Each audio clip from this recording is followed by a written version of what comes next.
welcome to the newest episode of Diandra The Co-Host. I am Diandra Reviews, and this episode is brought to you by DiandraReviewsItAll.com, where I review entertainment for the light it gives.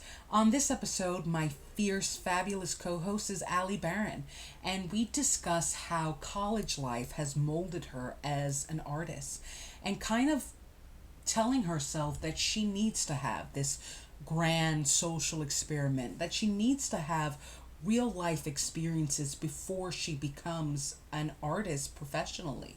I think there's a real pressure to become an artist very, very young. Like you have to start at 15. It almost feels like every artist that comes out is in high school, and a lot of them are. And there's this kind of expectation. If I start at 15, I'll be a star by 18 and a superstar by 21. But what about you?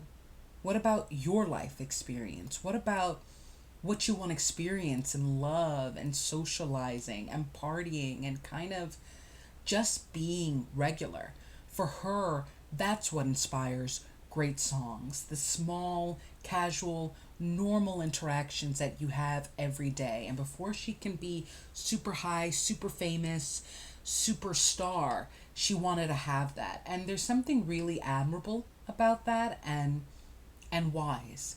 And this podcast, I mean, we laugh a lot. We talk about relationships, college life, college partying, and we get into the body issues and the kind of double consciousness and insecurity that grows from being one of the most exposed generations. I think that even if you're not the most famous TikToker in the world, or you have like maybe 400 followers on Instagram, the point is that we all have this cyber footprint. And there's this feeling of I am being looked at, but I'm not being seen. And yet at the same time, I'm oddly watched. It's a really, really weird dynamic. And it's hard not to feel overexposed and undervalued at the same time. And we kind of, we get real. We laugh a lot. You know how it is. I'm a jokester. But you're really going to like this episode of Diandra The Co-Host featuring Ally Barron, brought to you by DiandraReviewsItAll.com. And I hope that you feel so motivated, inspired, laugh at us just being us. Yeah, that's what Diandra The Co-Host is all about. Enjoy.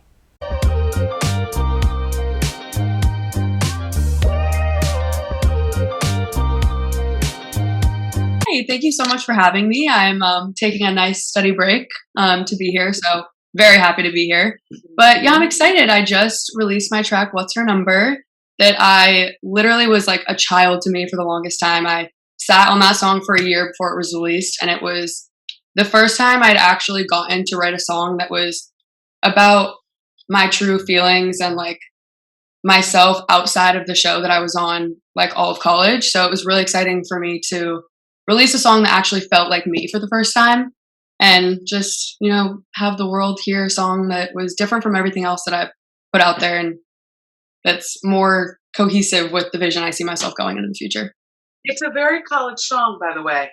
I mean, What's Your Number feels like the catchphrase for college nights. Yep. When you're a little crazy and you're like, I'm feeling you, you're feeling me. What's your number? What's your number? No, yeah, it was about a college guy situation, so it's a little fitting for the college life, but it was more like in the direction of, you know, you're talking to a shitty guy and you know that the girl he's talking to is probably a really nice girl, and for the first time I actually had the thought of like, why do we always put down other girls and be like, you know what, I feel replaced by this girl, like all your friends tell you like, oh, you're better than her, like you're cuter than her, whatever, like this, that, XYZ. And for the first time, I was like, you know what? Like, it's his fault. Like, this girl's actually a great girl because I know her. So, like, what's her number? She could use a warning about you because she doesn't deserve to deal with the things that I deal with because I know she's a great girl and he's not the best guy. So do you think that Do you think they receive it though? Because it's such a tricky thing to warn girls about a guy when they really like them. I feel like Yeah. I got it backhanded, and then Yep. a few occasions I get the thank you and still Yeah. don't do it. Yeah. No, it definitely is a tricky subject because it depends who the girl that you're dealing with is. I feel like if she's not a little bit crazy and like you guys are acquainted and she respects your opinion, that it'll go in the right way. And like that's how it was in this situation. Not that I actually did reach out to her. I'm like not like crazy mode, but yeah, You're I in think your white bedroom, your ivory I'm tower, like, let me just text this girl real quick. let me mess up your relationship real quick. Here we go.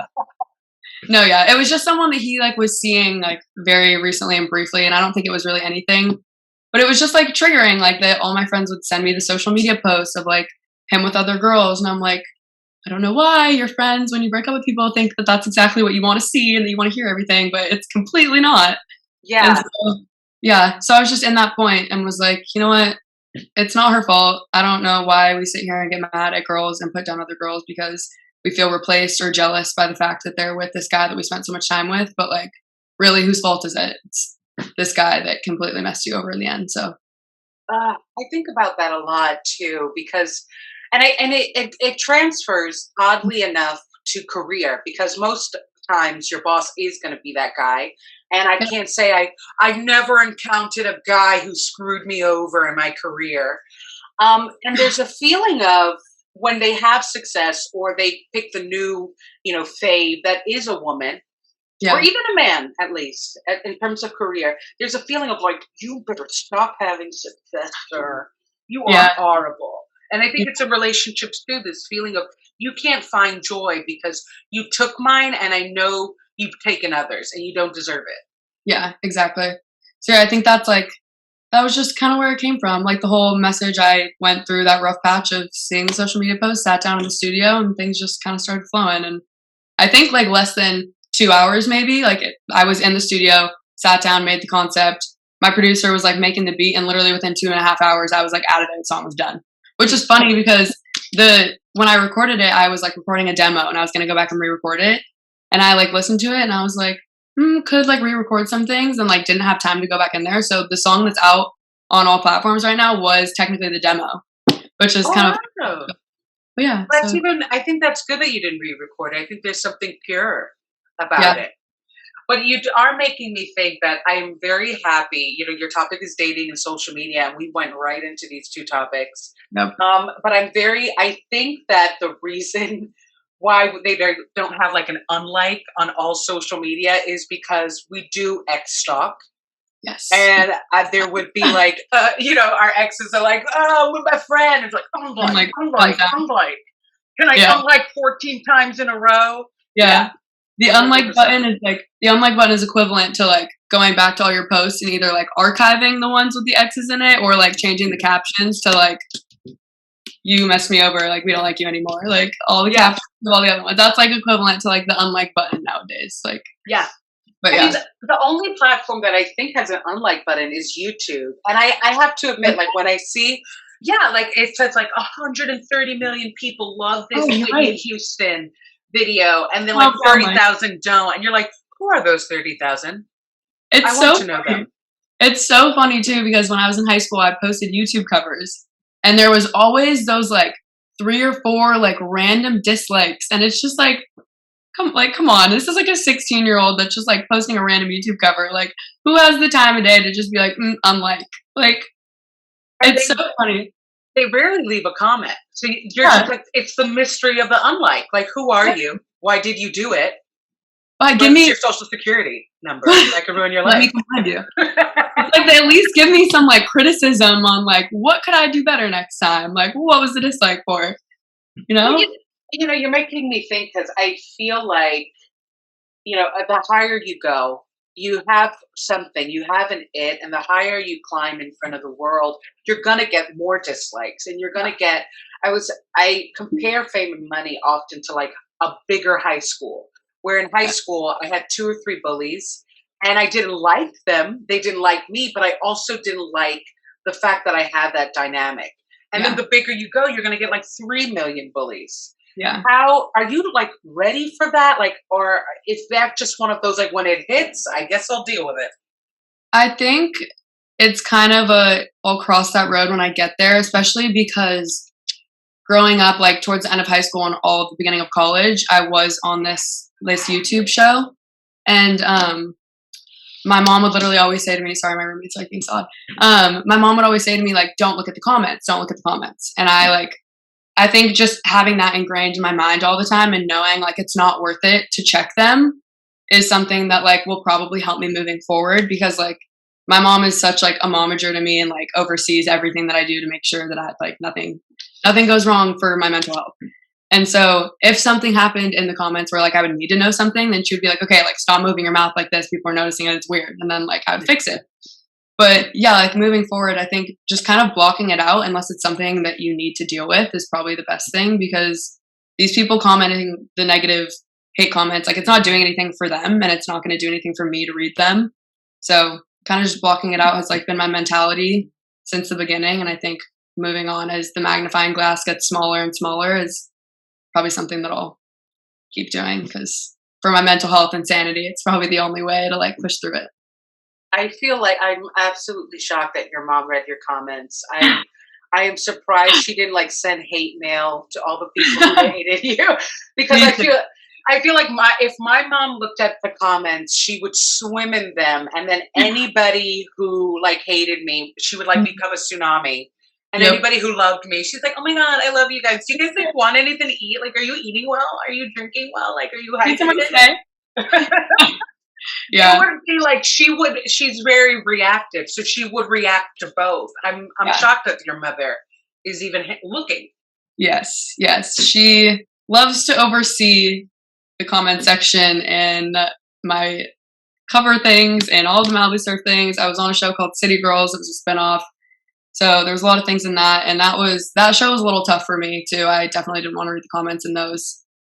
Solely because it was like just kind of a weird point in my life. I like started a weird topic. Like I started taking birth control really late, and it like all the weight gain hit me like probably my junior year of college. So like literally a year ago, and I still think my body is like not even back to normal from, I have an IUD now, but from the hormones that did to my body. And that was like peak weight gain for me. Not a good time. I was in New York. It was humid in the summer. I was like bloating, and I just like to this day will not watch those episodes because it just doesn't even look like me. I was in such a different place. But yeah, those comments for sure. I don't know if she read all of those, but yeah, I will stay far away from those. I'm sure she did, and I'm sure she hunted them. Yes. That is a down point. I think especially with women, you know, our looks are so dissected, overanalyzed. And I don't know, it's also like, you know, pick your lane, men. I changed my hair, you don't notice. But, you know, I gained 1 pound in my ear, and you're like, that's a heavy ear. Your ear is a lot heavier. Like, pick a lane. Yeah. Notice me or not. You're not curvy enough. And then it's like, well, you just told me I was fat. So like, what's the thing here? Like, yeah. But I don't know if you've seen like the Taylor Swift documentary yet. There's a Taylor Swift documentary on Netflix, and she touches a lot of points on how she would see herself walk out of her house, and like some random fan would take a photo and it'd get posted on the internet, and she'd look at it and just be like, okay, I'm not going to eat for the next week because my stomach looks large there. And then kind of spiraled her into this large thing of like being like anorexic and not eating a lot, being so conscious about her image, and then going to shows and like feeling like she was going to pass out because she wasn't eating because some fan posted a photo of her where her arm looked big. And it's like that, I think, more than anything is one of my biggest concerns going like deeper into this career. It's just that you like do have such a large magnifying glass on you, and I am going to see photos where I don't look my best, and I don't know if I'm mentally ready to like be able to handle that and like not completely break down. So that's something that I'm definitely gonna have to be conscious about as well. Yeah. But another thing that's like we'll cross that bridge when we get there. But yeah, another topic that's a little bit scary for people that are under a very, very large magnifying glass. For sure. I mean, I think about it a lot because all my life I've been chunky. All my life I've been curvy. I think I was a size C by age 2 in terms of bra. Like, seriously. And it's crazy, you know, growing up and hearing about people who had eating disorders. It affected me in the sense of people have eating disorders to avoid my body. and I couldn't avoid it no matter what I did. Yeah. So I think my relationship with body image became that there is a feeling like they treat you like you're dead because you're not pretty. But I'm like, but I do love colorful things, and I do love beautiful dresses. So I think that I totally understand where you're coming from. I think that, even whether you're pretty, ugly, or beauty's in the eye of the beholder, you're still alive. Exactly. Yeah. Do what you want. You still do what you want. Yeah, exactly. And I think like everyone should be comfortable in themselves because everyone's different for a reason. And like whether you look different for someone else, like from someone else, that's a good thing. And I don't think everyone should be comparing themselves to other people on social media. And like, I actually was just talking about this with someone the other day. I saw this girl in person that I've like followed on social media for so long. And she's like so skinny, is like toned, has like the perfect body. And I saw her in person and I was like, she's so skinny. And it's like scary that we try and image these girls that are just so skinny on social media, thinking that like that's the image we're trying to go for. And in person, it's like an unhealthy thing. And it's like, we really should not be comparing ourselves to these people, let alone anyone. Like, be comfortable in yourself. Everyone looks different for a reason. Like, love yourself and just like find the things that make you happy. And do what you want. Live your life to the fullest. Because these men come in here with their beer guts. Exactly. And their Wolverine hairy chests. And we're supposed to be like, oh, yeah. Yeah, so hot. Bring it over here, daddy. Ew, no. Yeah, no. That works. Men don't try. Men really, it's so rare that they try. And I think that when we see a guy try, we like flock to him like a moth to the flame, because you're like, who does that? Why did you try? That's so weird. Yeah. Or it's like guys that try too hard. It's like they're viewed as like feminine, and you're like, what? He like has nice hair and he like has a shiny body and he's ripped. Like, what do you mean? It's a balance, because there's the guy who like tries perfectly right, the guy who over tries, and then like I think there's like a weird, creepy third guy who's like wearing a suit in the middle of a 90-degree July, and acting like a serial killer low key, and you're like, that guy's not, he's not safe. We don't want to go over there. I don't want to hang out with that guy. That guy's not safe. Yeah, no. No, that's funny though. But I will say, going along with your song, I feel like divided, because I think, and maybe you will understand this because you're in college, I'm in the let's have fun at night. We're young. We're all struggling. Let's do this. Drunk guys. Like, have you ever had drunk guys going out? I call them like when you're like, you look super cute. Let's exchange that number. And then the next day you're like, ooh, no. Just go to your Facebook. Not at all. I hate to say absolutely, and maybe a few too many times. It's honestly the major, like, you try and show your friends a photo of him the next day thinking that like you can somewhat rationalize it, and they're like, stop telling me there's a better photo of him, because there's not. He's just not cute. And you're like, try to make me feel better, you guys are making me feel worse. You try to defend it. I feel like the best comment I've ever heard about a guy is my friend showed us a guy, and my other friend was like, he looks like he doesn't season his food. I don't know why. He just gives me a vibe that he doesn't I totally feel that. I get it. Like, he's bland. Totally, 100%. It's hilarious. But, I mean, me and my friend suffer from drunk guys. Sorry, my dog is going to make a guest appearance. He always does. Oh. His name is Doggy. Doggy! Hey! So cute. Weird. But me and my friend have drunk guys, and we definitely have the moment of like, oh. But my other friend, I've never seen anybody so lucky in like, she gets drunk guys and like gets a millionaire to hit on her. And we're like, where did she find him? I want that. I didn't get a millionaire. Yeah. Where's my millionaire? With this weirdo who works like in the basement of Google. Who's this guy? We're like, you know what? You win some, you lose some. You really do. And it's funny too. Even when like you have guys like falling for you, it's always the ones that you're like, well, I don't want that. I want this one, but he doesn't want me. I want this one. Yeah.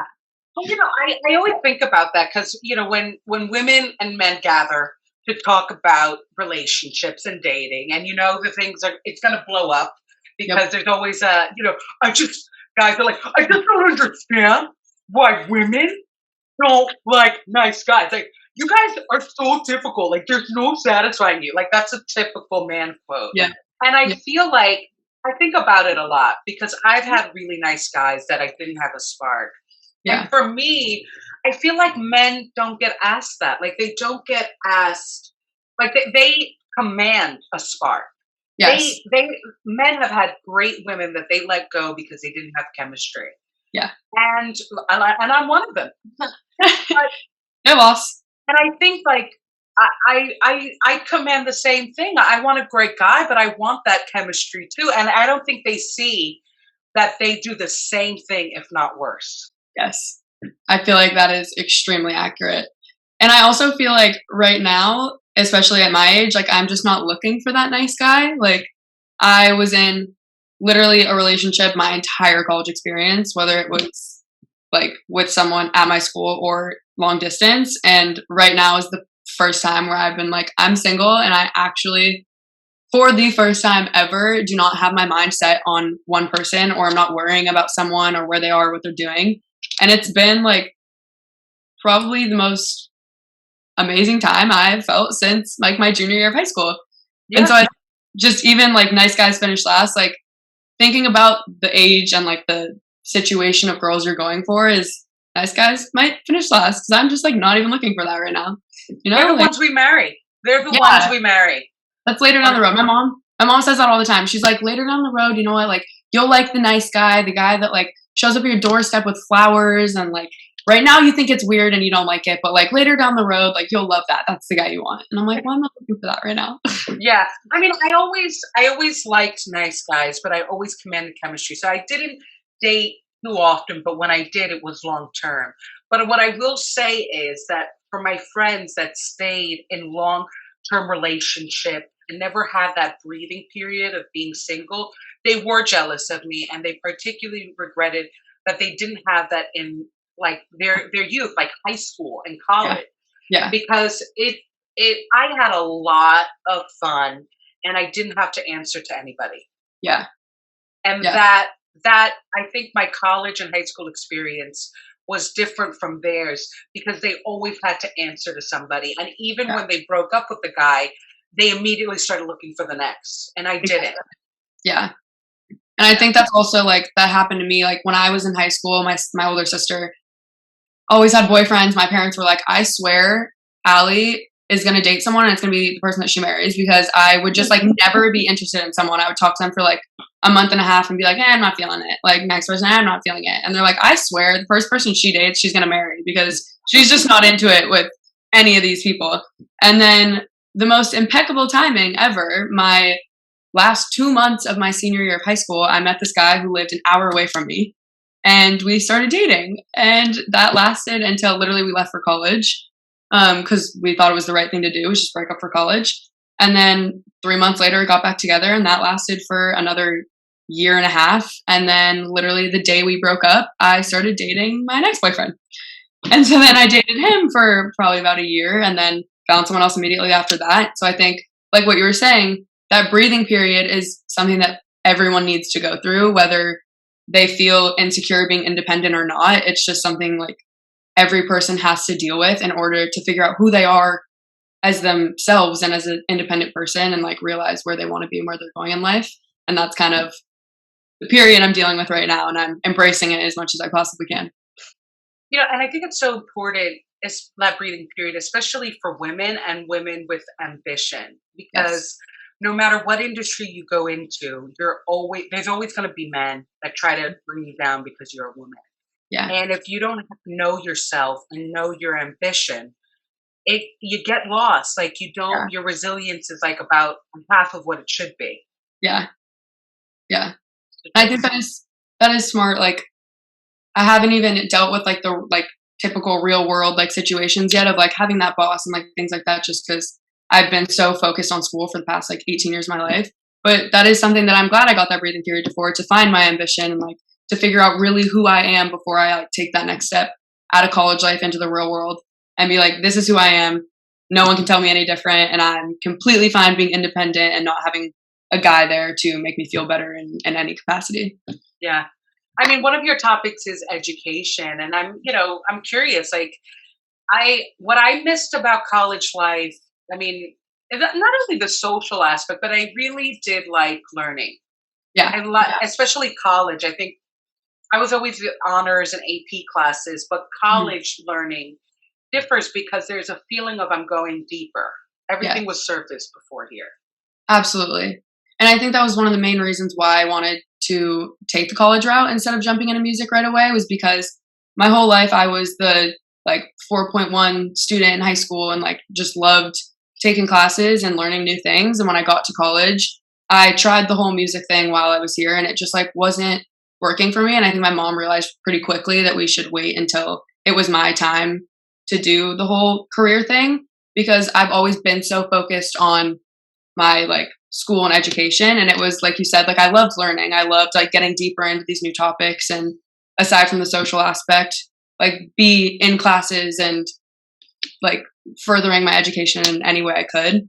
And so I did a little bit feel like I was missing out by going the college route and not jumping right into my career, because I just feel like everyone starts so young and that's the only way to make it. But it did take me that long to realize music is what I wanted to do. But yeah, I like have absolutely loved USC. I've learned so many things here. I would not have traded this school for literally anything. Yeah. And plus, I mean, in perspective, like some of my favorite artists that are technically new artists, in that weird limbo of like, I'm not really new, I'm just new to you kind of limbo. They're 31, 33. I think that because in some ways, I think because millennials were kind of like delayed, Gen Z is delayed and Gen Alpha will be delayed in terms of now early 30s is still, it's treated like kind of 20s. Yeah. So I think that now more than ever, do college. Yeah. Don't start so quickly in the music industry, because 22 is kind of 18 a little bit. There's still that feeling of you're just a baby. Yeah. Yeah. 100%. But you pocketed 4 years of like cool fun, crazy boyfriends, drunken nights. Exactly. we had it all. And while I was still doing like the show and making music and like really doing everything I wanted to get done. But yeah, there is a part of me that like kind of feels a little bit like I wish I would have jumped into the music industry a little bit sooner. But my major here is music industry, so I've kind of been on both sides of it, and now have a better understanding of things when I do jump into it. Because if somebody messes me over, I'm like, no, I had a class on this. You can't. I know contracts. I know contracts. Music law was my favorite class. I'm all out. But yeah. Is there like a piece of information that, because you were kind of lucky, you had a little bit of your foot in the music world, but you also were getting educated on it. Was there something that you noticed that you're like, artists need to know this lesson before they go in, and they never do? Just from what I've learned on like the business side, a lot of time people's recording contracts are something that they need to actually look very deeply at before they sign it, because so many times you see artists like get into bad situations, or their music doesn't get released, or like they don't really have control over the creative vision that they want, and it's every professor will say it's because of a bad contract. So I think that's like every artist going into it, and like something I'm very conscious of is like, if you're going to sign a contract, know exactly what you're getting into, know what it entails, try and keep as much as your copyright if that's even possible that you can, like, so yeah, just like little things like that USC has taught me to look out for when I get out there one day. I mean, I am shocked at the level of politics that goes into releasing a song. Mm-hmm. I am, especially because some artists will be like, I did this 2 years ago. I'm like, 2 years to release this thing? Yeah. And it explains a little bit their disconnect sometimes, because they're already on the next album, but the album before it hasn't come out. Yeah. I'm like honestly going through that situation right now. I had set dates so long ago. Like I said, What's Her Number I sat on for probably a year, and I didn't start the rest of my EP till probably 2.5, 3, maybe 3.5 months ago. And so that song was like a child to me. But yeah, I had all of my dates set. Things happen. The song comes out a year later. Didn't want to release until the EP was done, and then artwork's not done or this isn't done, and then the dates get moved back, and then by the time you're at the end of it, you're like, I made all these songs like 2 years ago, like what happened? And then by the time that's done, you're like already on to the next one. So it's like after releasing this, I've just come to realize it's like such a ball that starts rolling once one thing out, and it's if it comes out 3 years later, it will, but it's a process having to do all this, and it's a learning experience just even releasing this one song right now that it's definitely a ball that's going to start rolling, and maybe 3 years down the line I'll have another album, but time will tell. And you're not the same person, and I think that's where the disconnect comes. Like, you hear this song and you're like, oh, that was cute. It's like looking at an old photo, like a baby picture of you, and you're like, oh, I can't believe I was that age. Oh my God, yeah. I'm literally dealing with my EP songs right now. Some of them I'll listen to them. I'm listening to the Dropbox. I'm like, I made this 2 months ago, and it like kind of like I'm not feeling it already. Yeah, I'm like me. Yeah, interesting. Even when I look at all my old stuff, I'm like, whoa, I was like 12. This is so weird. Like my old songs that I released for What's Her Number, I'm like, I am completely not even the same person I was when I released any of those. I was like a 16-year-old kid who literally like knew nothing about the music industry, and now I'm just like a completely different sound and vibe. So it's weird. Yeah. But it's also education. I think that education does change you as a person. And, we have a very love-hate relationship with education because it could be, you could be elitist, and the more education you get, I've seen people become really arrogant. And it's like, you have 2 PhDs, I have 1, or I have my master's. And, it's kind of like I'm trying to outsmart the world while having no common sense. And I think that's where the disconnect is. You could be very elite and smart, but not wise and not commonsensical. Yeah. But it, either way, whether it makes you elitist or just makes you stronger, more virtuous, it does transform you. And that's why I recommend education for anybody. Yeah. Yeah, same. I really feel like going to college was the right thing. And I feel like looking at a lot of younger kids who are like doing this whole TikTok thing and becoming like Instagram famous and like making their money that way, it's so interesting seeing a lot of them like not go to college because of it. And I just like, whether it's because of the social aspect or like learning something that you just like have always wanted to learn, or like furthering your knowledge in a career like area that you want to go in, I just feel like college is really a step to go through to figure out who you are as a person and just grow so much in that time after high school. Because when you graduate high school, like you're 18 years old, you might semi know who you want to be, but like there's so much more to think about and like so much more to grow from, that I feel like college really gave me that and like guided me in the right direction. So I feel like, education is definitely something I would recommend to anyone, whether you feel like you need it or not. But I have to say, like, our generations are the most opinionated. Yes. We comment on everything because we were raised to comment. We had like social media by age 8. Exactly. And I think that education makes you smarter about how you comment, because sometimes I see a lot of opinions floating around, and some of them I'm like, this is absolutely crazy, and they get 1 billion likes, and I'm like, no, 1 billion people have no idea what they're talking about. This is absolutely heinous. It doesn't, and what's so crazy is that it's not even, I think people think it's political, like the conservative versus liberal, but somebody could try to be the most caring, virtuous person and be absolutely ignorant. And sometimes I'm like, oh my God. And you don't, and because like social media is such a weird world, like you could actually say the right thing, be super wise about it. Everybody's like, shut the F up. Literally. Like, putting like hate memes under your comment. So much of social media is like hearing what you want to hear, or like, and I just, social media is definitely a weird place. There's a lot of upsides and a lot of downsides. And I think the hate comments on very wise and correct statements are a reason why social media's negative sides are the way that they are.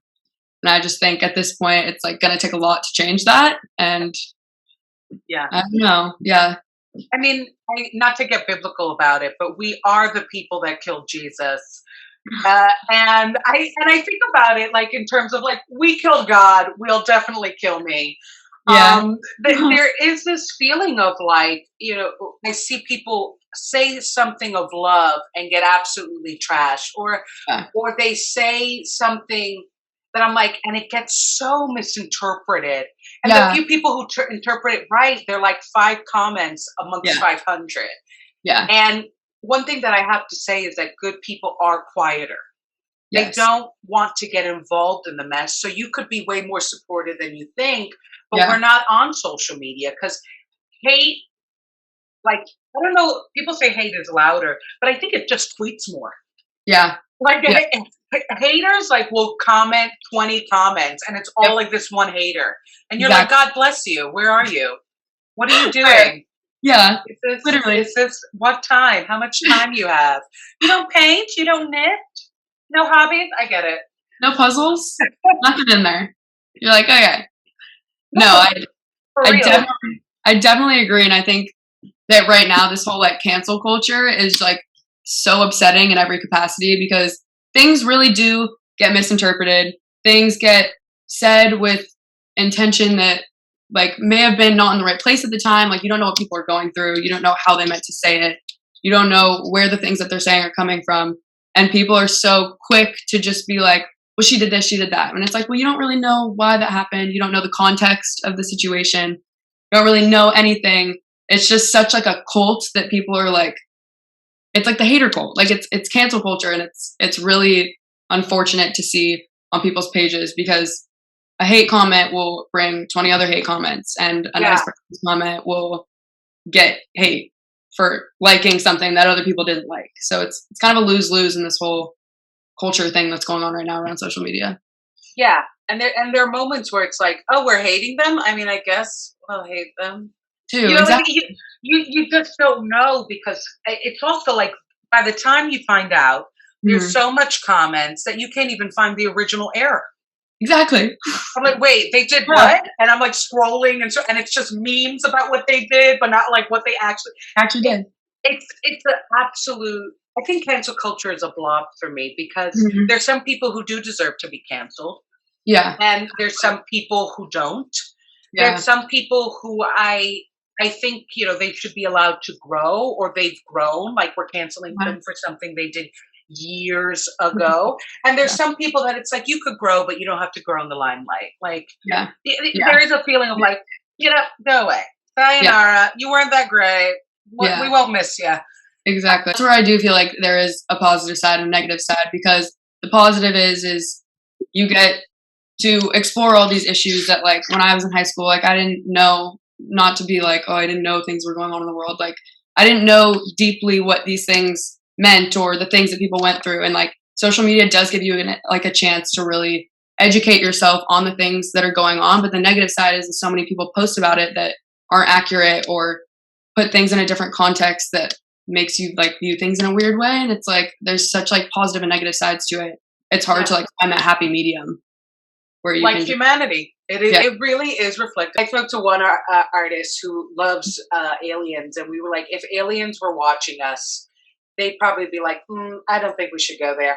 No, absolutely not. I honestly, aliens, like you could get me on a whole other talk about aliens. Like I still to this day, like feel like we're living in a simulation and the simulation glitches all the time. Like things will happen in my room and I'm like, the simulation is glitching. Like it's like a whole different topic you could get me on, but like I talk about this all the time. Aliens are real. I swear. You're one of the few and first people that I've ever met that actually believes we're in a simulation. And that concept fascinates me. It's more of like a joke for me, but like sometimes I'm really like, what is happening? Like the simulation is glitching, you guys. What is happening? I mean, I don't think it's one of those ideas. I think that it's more it's more bound to that whole Matrix idea, but I don't think it's very different compared to religious people have always believed in like fate and destiny and kind of, you know, putting your name in the book of heaven. So I think that it all matches in terms of there is this feeling that there's something bigger than me. Yeah. And it will totally block me if it wants to. Yeah, exactly. Yeah. Like if I want to go this way and they don't want me to go that way, they're going to say, I'm going that way. And they will reroute my ass until I go the way. Exactly. I'm like, even if I did this, if this was meant to happen, something else is going to happen to get me here anyways. So like, really, where's the fighting? Like there's no fighting. I'm like the biggest believer on everything happens for a reason. Like everything absolutely happens for a reason, whether you realize that later in life or you realize that now, like it was meant to happen and it's going to benefit you in some way. Like always finding the positive in it. It's meant to happen. Yeah, I mean, I yo-yo with that. My family definitely believes in that, and I think that's a very that's a idea that I find with older, really mature people. So congrats. Aw, I'm not. I don't know. I yo-yo with that because I do feel that life has the meaning you give it, and I yeah, think that the meaning sometimes things happen and you give it a meaning afterwards because that's how you grew and that's what you needed from that. So yeah, I don't necessarily think that everything that happens was to teach you a lesson. I yeah, just think that you learned a lesson. yeah, yeah, yeah, Yeah. exactly. Yeah, So there wasn't a there I feel like the purpose comes after, yeah. not necessarily always before. Before. Oh, I get what you're saying. Yeah. Yeah, I completely like resonate with that. But yeah, there's just always, even in like the hardest times of life, I end up figuring out later down the road that there was a purpose for that or a reason that I felt that way to learn from the situation. Like everything has its meaning, and I'll figure that out somewhere down the line.